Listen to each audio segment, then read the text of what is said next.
Assalamualaikum warahmatullahi wabarakatuh. Bismillah, alhamdulillah, wassalatu wassalamu ala rasulillah wa ala alihi wa sahbihi wa man tabi'a hudahu wa walah wa la hawla wa la quwata illa billah. Alhamdulillah wa syukurillah atas nikmat anugerah dan karunia dari Allah SWT. Hari ini kita telah memasuki tanggal 18 Ramadan ya. Semoga Allah SWT terus berikan limpahan nikmat, anugerah dan karunia-Nya kepada kita semuanya untuk bisa menuntaskan Ramadan 1441 Hijriah ini dengan kualitas Ramadan yang lebih baik dibandingkan dengan Ramadan sebelumnya. Amin ya rabbal alamin. Alhamdulillah, ini keluarga yang di Jakarta baru saja selesai melakukan sholat zuhur berjamaah ya. Alhamdulillah kita terus berjamaah meskipun di rumah kita masing-masing ya. Dan seperti biasa selesai kita sholat zuhur berjamaah, kita akan membaca beberapa hadis yang ada di Riyadhus Shalihin dengan sedikit keterangan dan penjelasan yang terkandung di dalamnya. Dan sebelumnya nanti kita baca dengan menggunakan makna bahasa Jawa terlebih dahulu. Insyaallah kita mulai baca hadis nomor 1089 ya. Mohon maaf salah ya. Wa anin Nu'man lan diratake saking Nu'man ibni Bashirin putrane Bashir ya, radhiyallahu muga-muga ridhoni sapa Allah Gusti Allah anhuma tumrap Nu'man lan Bashir ya. Qala ngendika sapa Nu'man, sami'tu aku krungu sapa ingsun Rasulullah ing Rasulullah sallallahu alaihi wasallam yaqulu hale ngendika sapa Rasulullah sallallahu alaihi wasallam, ngendikane Rasulullah la tusawwunna sufufakum, la tusawwunna ya. Podo nglurusno sapa sira kabeh ya, sufufakum ing barisan-barisan sira kabeh. Au la yukhalifannallahu au la yukhalifanna, utawa Gusti Allah bakal ya, Gusti Allah bakal bikin sulaya ya, bakal nemen-nemen bikin sulaya sapa Allah Gusti Allah baina wujuhikum ing antarane wajah-wajah sira kabeh. Hadis muttafaqun alaih. Wa fi riwayatin lan kasebut ana ing suwijine riwayat li muslimin ana ing sahih Muslim anna Rasulullah sak temene Rasulullah sallallahu alaihi wasallam iku kana ana sapa Rasulullah sallallahu alaihi wasallam ana iku yusawwi ngelurusake sapa Rasulullah sallallahu alaihi wasallam sufufana ing barisan-barisan kita.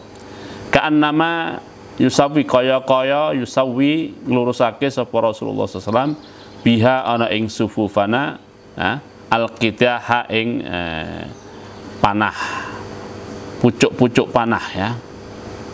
Hatta ra'a sehingga berkesimpulan sapa Rasulullah SAW anna sak temene kita ana iku qad aqalna bener-bener wis paham sapa kita anhu saking perbuatane Rasulullah SAW. Summa kharaja nuli metu sapa Rasulullah SAW yauman ing dalem suwidine dina faqama nuli jumeneng sapa Rasulullah SAW hatta kada sehingga meh-meh sapa Rasulullah ana iku meh-meh iku yo kabiru takbir sapa Rasulullah SAW. Fara'a nuli mirsani sapa Rasulullah SAW rajulan ing suwijine wong lanang badian kang menonjolkan kang menonjol apa sadruhu dodone rajul minas saffi luwih maju dibandingkan barisan saf kanan kiri ini. Faqala maka ngendika sapa Rasulullah SAW, ibadallah, wahai para kawulane Gusti Allah, la tusawwunna sufufakum, la tusawwunna padha nglurusna sapa sira kabeh sufufakum ing barisan-barisan sira kabeh, au la yukhalifannallah, au la yukhalifanna utawa bakal gawe sulaya sapa Allah Gusti Allah baina wujuhikum ing antarane wajah-wajah sira kabeh ya. Wa anil Bara'i ibni Azibin lan diriwayatake saking Al-Bara' ibni Azib radhiyallahu muga-muga ridhoni sapa Allah Gusti Allah anhuma tumrat Al-Bara' dan tumrat Al-Azib. Qala ngendika sapa Al-Bara' kana ana sapa Rasulullah SAW ana iku yatakhallalu ya, nyela-nyelani memeriksa ya, memeriksa barisan demi barisan as-safa ing barisan menahiatin saking ujung ila nahiatin ke ujung liyane meneh. Yamsahu hale ngusap sapa Rasulullah SAW sudurona ing dodo-dodo kita wa manakibana lan pundak-pundak kita wa yaqulu ngendika sapa Rasulullah SAW la takhtalifu aja padha sulaya sapa sira kabeh fatakhtalifa mongko dadi sulaya apa kulubukum ati sira kabeh wa kana lan ana sapa Rasulullah sallallahu alaihi wasallam ana iku yaqulu ngendika sapa Rasulullah SAW innallaha sak temene Gusti Allah wa malaikatahu lan malaikat-malaikat Gusti Allah iku yusalluna ngucapake selawat sapa Allah lan malaikat-malaikatulhu ala sufufi ing atase barisan-barisan al-wali kang luweh ngarep rawang riwayatake ya hu ing hadis sapa Abu Dawud bi isnadin kelawan isnad hasanin kang hasan ya. Para sedaya ya, saudara-saudara semua, siang ini insyaallah kita membaca dua hadis nomor 1089 diriwayatkan dari Nu'man bin Bashir. Nu'man bin Bashir ini dua-duanya sahabat Nabi, karenanya Imam Nawawi mendoakannya radhiyallahu anhuma. Ini saya ulangi lagi bahwa di antara yang sangat ditekankan dan dipraktekkan oleh Imam Nawawi rahimahullah, kalau menyebut nama sahabat itu beliau mengucapkan radhiyallahu anhu. Ya. Dan biasanya kalau malam-malam tarawih di sebagian masjid ya, terutama di Demak nih ya, itu setelah 2 kali salam atau 4 rakaat ya, itu ada yang mengomando di belakang imam ya, Al-Khalifatul Awwal Abu Bakar Siddiq ya. Lalu dia mengatakan taraddau anhu ya. Maka ucapkanlah wahai seluruh jamaah radhiyallahu anhu untuk Abu Bakar Siddiq ya. Gitu ya. Nah, itu tradisi itu diajarkan oleh para ulama mengikuti praktek yang dilakukan oleh Allah SWT dalam Al-Qur'anul Karim, diantaranya di surat At-Taubah ayat 100. Di surat At-Taubah ayat 100 Allah berfirman ya, was-sabiqunal awwalun minal muhajirin wal ansar walladzina tabauhum bi ihsan radhiyallahu anhum wa radu'an ya. Di surat At-Taubah ayat 100 itu Allah SWT mempraktekkan langsung dan diabadikan di Quran. Begitu menyebut sabiqunal awwalun minal muhajirin, para sahabat muhajirin wal ansar dan sahabat ansar, Allah langsung mendoakan mereka radhiyallahu anhum. Karena Allah sudah mengabadikan contoh seperti itu dalam Al-Quran, nah kita sebagai umatnya perlu menghidupkan tradisi itu. Kalau menyebut nama sahabat, ya kita ucapkan radhiyallahu anhu. Nah, Nu'man ini bercerita bahwa dia pernah mendengar Rasulullah SAW bersabda, ya, sabdanya adalah bentuknya ada bentuk perintah dan juga bentuk ancaman. Perintah yang disusul dengan ancaman. Perintahnya berbunyi la tusawwunna sufufakum ya. Ini kalimat perintahnya menggunakan fi'il mudhari' ditambahi dengan lam, dan lamnya ini lam taukid, lam penguat ya.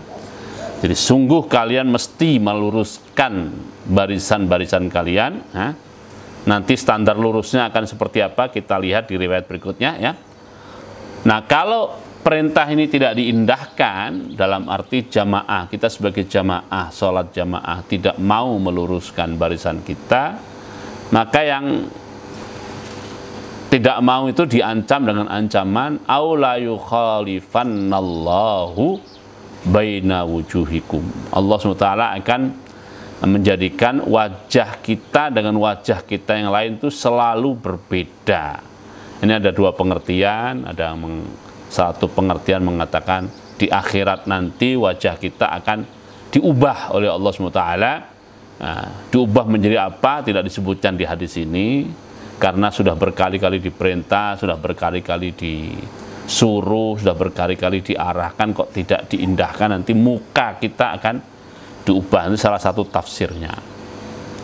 Tafsir atau penjelasan yang lain dari la yukhalifannallahu baina wujuhikum adalah ya ini di dunia terjadinya, bahwa manakala antara satu jamaah dengan jamaah yang lain tidak mau meluruskan barisannya secara lahiriah, fisiknya nggak mau lurus, nanti hati dan wajah di antara sesama mereka oleh Allah akan dibikin berselisih. Oleh Allah akan dibikin berselisih sehingga tidak bisa bersatu, sehingga tidak bisa semana, sehingga tidak bisa seduluran, sehingga tidak bisa bersaudara, berselisih antara satu wajah dengan wajah yang lain. Siapa nih yang nyoret-nyoret nih? Ya. Wa fi riwayatin li Muslim, dan disebutkan dalam riwayat Muslim bahwasanya Rasulullah SAW kana yusawwi sufufana. Nah, ini tadi yang saya sebutkan bahwa bagaimana Rasulullah meluruskan itu, beliau terjun langsung, ya. Terjun langsung, ya, yusawwi sufufana, sehingga kualitas barisannya itu seperti apa, ya? Hatta ka'annama yusawwi biha al-qidaha, seakan-akan Rasulullah SAW meluruskan ujung anak panah. Jadi anak panah itu kan kalau dibawa atau dimasukkan ke kotak mau dirapikan itu dibikin rapi rata begitu, ya, supaya enak dilihat, mudah digunakan dan diperlukan, dan tidak saling mengganggu antara satu dengan yang lain. Itu seperti itu. Nah, karena seringnya Rasulullah SAW meluruskan barisan, dan itu setiap mau sholat beliau itu meluruskan barisan. Bayangkan ya, tiap sholat. Artinya sejak ada sholat berjamaah itu ya paling tidak tuh 10-an tahun kali 5 itu setiap kali mau sholat beliau meluruskan barisan. Sehingga dalam riwayat ini disebutkan, ya, kata Nu'man bin Bashir, Rasulullah berkesimpulan hatta ro'a, berkesimpulan anna qad aqalna, sepertinya kami sudah paham, karena saking seringnya Rasulullah meluruskan barisan dan menangani langsung pelurusan barisan itu, ya, beliau wajar dong berkesimpulan para sahabatnya sudah paham. Tapi ternyata apa yang terjadi pada suatu hari beliau sudah hampir takbir, ya, sudah hampir takbir, tiba-tiba belum menyaksikan ada seorang jamaah itu yang membusungkan dadanya begini, ya, membusungkan dadanya ke depan, mengakibatkan tidak lurus, ya, dengan kanan kirinya karena dia lebih menonjol ke depan. Maka beliau bersabda dengan sabda yang isinya adalah perintah yang sangat ditegaskan tadi, tapi juga mengandung ancaman.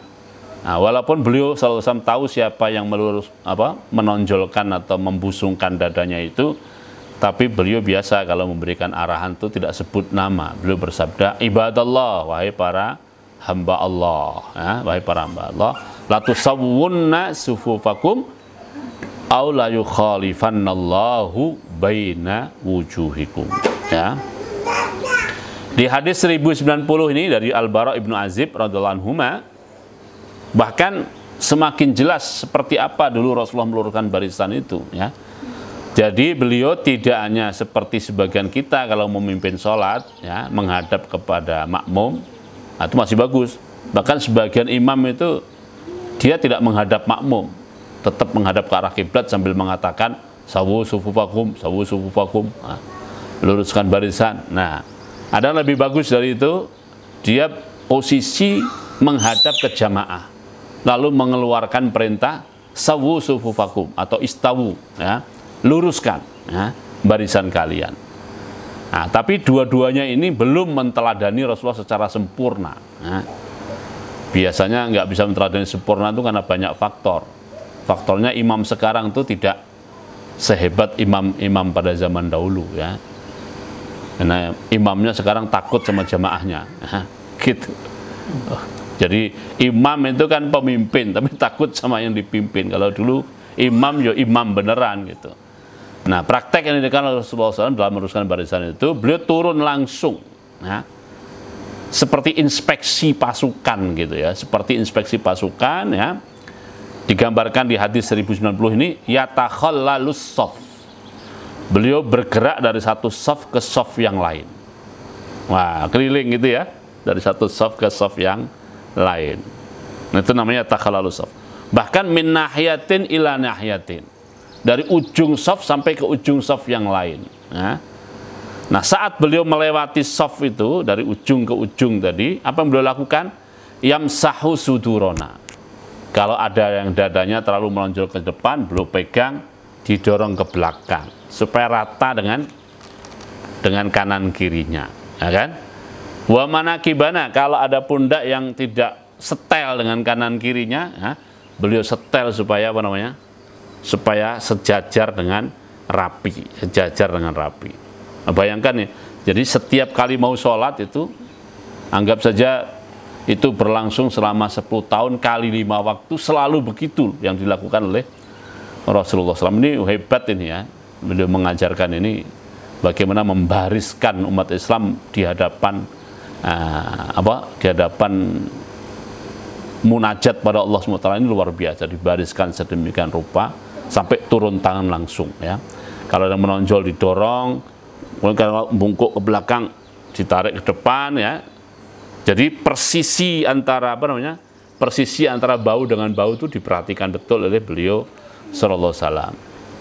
Nah, sambil begitu, sambil secara fi'li, secara perbuatan beliau meluruskan dan merapikan supaya persisi begitu, pas banget, sambil bersabda, la takhtalifu fa takhtalifa qulubukum. Jangan bikin beda-beda, ya. Jangan bikin berselisih-berselisih, ada yang maju, ada yang mundur, ada yang bengkok, ada yang ini. Karena itu akibat yang akan terjadi adalah hati sesama kalian itu akan menjadi ikhtilaf, tidak bisa menyatu dan tidak bisa bersedulur, tidak bisa bersemangat dan sebagainya.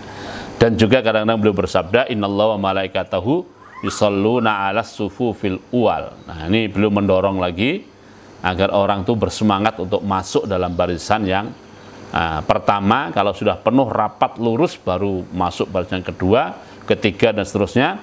Nah, semakin ke depan semakin tercakup dalam sabda Rasulullah, innallaha wa malaikatahu yusholluna 'alas sufufi al-uwal.